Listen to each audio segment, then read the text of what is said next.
भैंसासुर घाट पर सफाई के लिए सीवर में उतरे सफाई कर्मी दम घुटने से अचेत हो गया। घटना के बाद पहुंची एनडीआरएफ की टीम ने उसे बाहर निकाला। इसके बाद शिव प्रसाद गुप्त मंडलीय चिकित्सालय लाया गया, जहां चिकित्सकों ने मृत घोषित कर दिया। घटना के बाद कोहराम मच गया, परिजन रोते बिलखते अस्पताल पहुंच गए। वहीं भारी संख्या में पुलिस फोर्स भी मौजूद रही। घटना हुआ सीवर, सब कोई कर्मचारी को लेकर सीवर सफाई करने के लिए गंगा प्रदूषण वाले, उसमें सुपरवाइजर थे बाबू यादव ढक्कन खुलवाए, उनको नॉलेज नहीं था कि उसमें गैस है।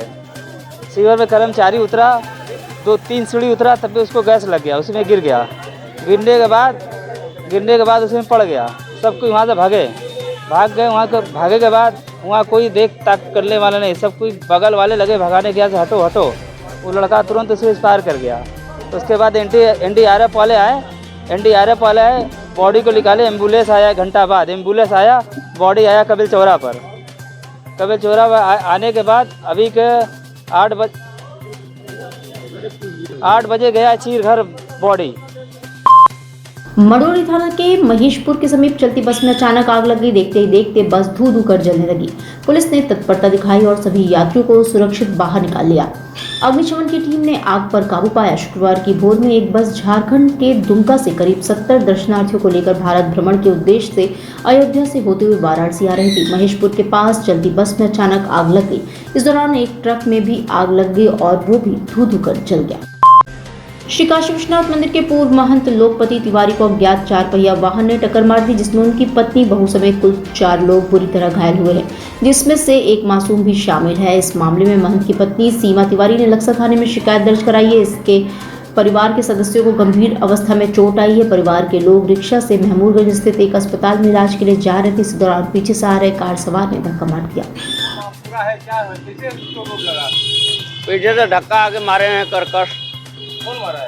कार वाले। कहाँ चोट लगा है आपको? ये हाथ नहीं उठाया जा रहा है, में चोट लगा है, यहाँ चोट लगा है लगा है, ठेहुना में छिलाया है। पूरा कितने लोग घायल हैं?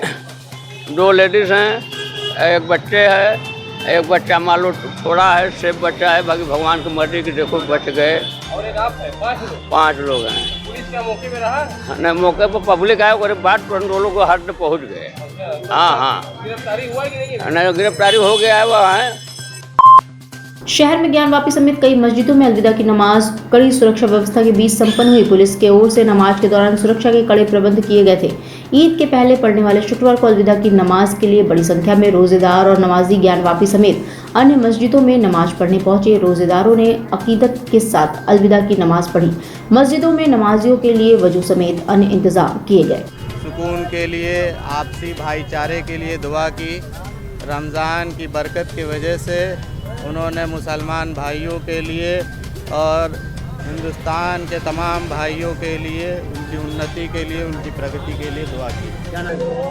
आज सभी प्रकार का सुरक्षा व्यवस्था सुनिश्चित की गई है और सभी जगह सकुशल संपन्न हो रहा है। मौलाना आखिर नुमानी साहब के पीछे नमाज पढ़ा और लोगों ने नमाज पढ़ के जो है दीन की बात सुना और बेहतरीन जो है मौलाना तकरीर ने किया कि इस रमज़ान शरीफ के आखिरी जुमे को जो ईद उल फित्र की नमाज होगी, उस नमाज में लोग फितरा 70 रुपया उन्होंने कहा कि हर व्यक्ति को निकाल कर लोगों गरीबों को मदद करना चाहिए। श्री काशी विश्वनाथ धाम के गंगा द्वार से श्रद्धालुओं का प्रवेश बंद कर दिया गया है। प्रचंड गर्मी को देखते हुए श्रद्धालुओं की सुविधा के लिए कॉरिडोर में जर्मन हैंगर लगाए जा रहे हैं ताकि छाया रहे, वहीं पत्थर पर पैर न जले इसके लिए मैट भी बिछाई जाएगी। श्री काशी विश्वनाथ कॉरिडोर में गंगा द्वार से श्रद्धालु दर्शन पूजन के लिए आते हैं। गर्मी में नंगे पैर धूप में लाइन में लगकर दर्शन करने में श्रद्धालुओं को दिक्कत हो रही है। ऐसे में मंदिर प्रशासन ने व्यवस्था तैयार की है।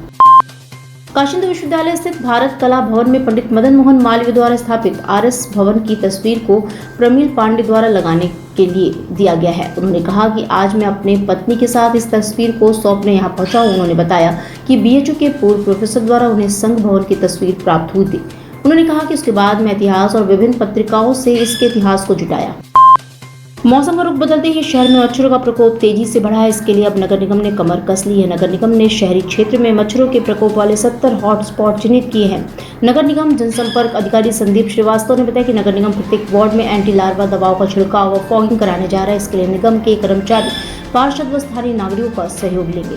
अभियान चला करके इसका छोटे हमारे हर वार्डों के लिए एक छोटी मशीनें दे दी गई हैं, जिसमें कि प्रतिदिन हम 10 लीटर डीजल और 2 लीटर पेट्रोल भी आपूर्ति कर रहे हैं। और क्षेत्र में सभासद, माननीय पार्षद जी हैं या जो क्षेत्र के नागरिक हैं, उनके आधार पे इसका छिड़काव, एंटी लार्वा का छिड़काव कराया जा रहा है, फॉगिंग कराई जा रही है।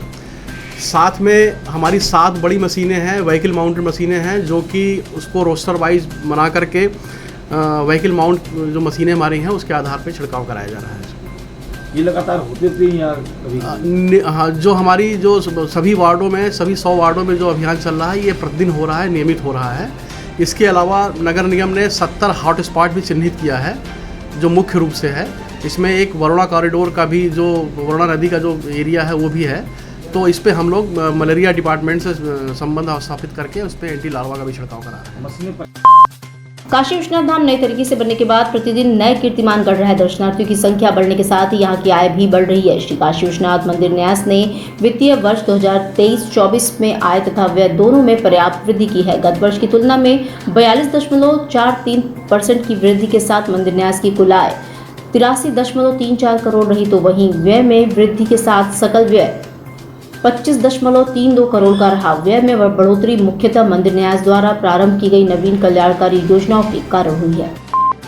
गोवर्धन मठ पुरी पीठाधीश्वर शंकराचार्य स्वामी निश्चलानंद सरस्वती ने वाराणसी में कहा कि भारत के हिंदू राष्ट्र बनने पर ही विश्व का कल्याण होगा। शंकराचार्य 5 दिवसीय काशी प्रवास पर हैं। वो अपने प्रवास के 5वें दिन मठ में श्रद्धालुओं की जिज्ञासाओं का समाधान कर रहे थे। उन्होंने विश्वास दिलाया कि भारत जल्द ही हिंदू राष्ट्र हो जाएगा। उन्होंने कहा कि हमारे यहाँ से हिंदू राष्ट्र, भारत की जय हम मान के लिए चलते हैं। उन्होंने कहा कि गौ हत्या के लिए प्रकल्प करना चाहिए, जो प्रकल्प अंदर से चल रहा है। 370 धारा मैंने कहा समाप्त होनी चाहिए, हो गई। और लगभग 29 साल पहले जब मैं शंकराचार्य के पद पर प्रतिष्ठित हुआ, कश्मीर को लेकर दिल्ली आदि में बहुत गोष्ठी की, जम्मू में गोष्ठी की, राजौरी में गोष्ठी की। 8 जगह मेरा नाम हिट लिस्ट में लिखा गया।